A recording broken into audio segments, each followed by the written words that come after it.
अब हम आपको सीधा खम्मम लिए चलते हैं, तेलंगाना के खम्मम। वहां पर मंच पर मौजूद है अखिलेश यादव, अपनी बात कह रहे हैं। इस ऐतिहासिक धरती पर, खम्मम की ऐतिहासिक धरती पर मैं आदरणीय केसीआर साहब का बहुत बहुत धन्यवाद और आभार प्रकट करता हूं कि यहां पर इतनी बड़ी संख्या में आपने बुला करके पूरे देश को एक संदेश देने का काम किया है। आज सुबह से लगातार हम लोग काम देख रहे हैं। मैं सामने जहां पर बिल्डिंग में हम लोग बैठे थे, ये इंटीग्रेटेड जो ऑफिस बनी है, कॉम्प्लेक्स बना है, एक ये उदाहरण है सरकारों के लिए कि एक जगह कैसे अधिकारी बैठ सकते हैं और जनता को तकलीफ और परेशानी नहीं होगी, एक ही जगह पर समस्या का समाधान हो जाएगा।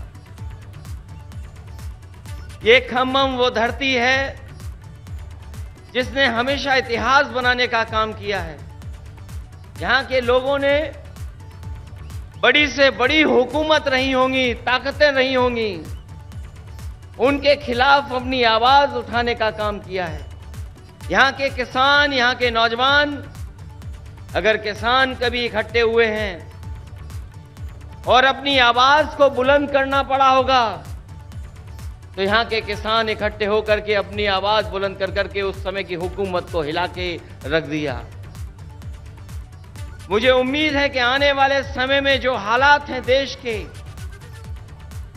जिन परिस्थितियों से हम लोग गुजर रहे हैं, जहां भारत सरकार और खासकर भारतीय जनता पार्टी, जिसकी सरकार दिल्ली में है, एक एक सरकारें जो चुनी हुई उनको परेशान कर रही है।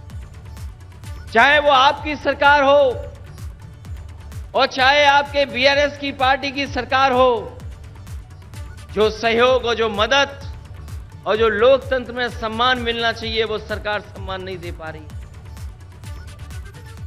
समय समय पर रुकावट कैसे पैदा हो, नेताओं को कैसे परेशान किया जाए, उनके खिलाफ क्या साजिश की जाए, उनके विपक्ष के लोग जो उनके सामने खड़े होकर के सवाल पूछते हैं, उनको किस षड्यंत्र से उनको दबाया जाए, उनकी छवि कैसे खराब की जाए, ये भारतीय जनता पार्टी की सोची समझी सी रणनीति के तहत काम कर रहे हैं। जो संस्थाएं हमें न्याय देना चाहती हैं, जहां से हम न्याय के लिए पुकार सकते हैं, उन संस्थाओं को भी दबाव बनाने का काम अगर कोई कर रहा है तो भारतीय जनता पार्टी कर रही है।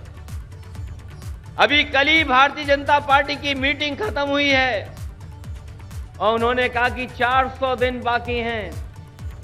हमें तो लगता था कि ये सरकार तो वो है जो दावा करती थी कि हटेगी नहीं, अब तो वो स्वयं स्वीकार कर रही है कि अब 400 दिन हैं। जो सरकार अपने दिन गिनने लगे,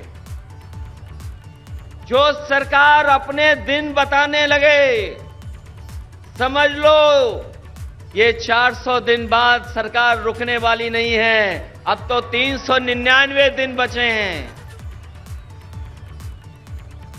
और जैसा कि भारतीय जनता पार्टी का समय समय पर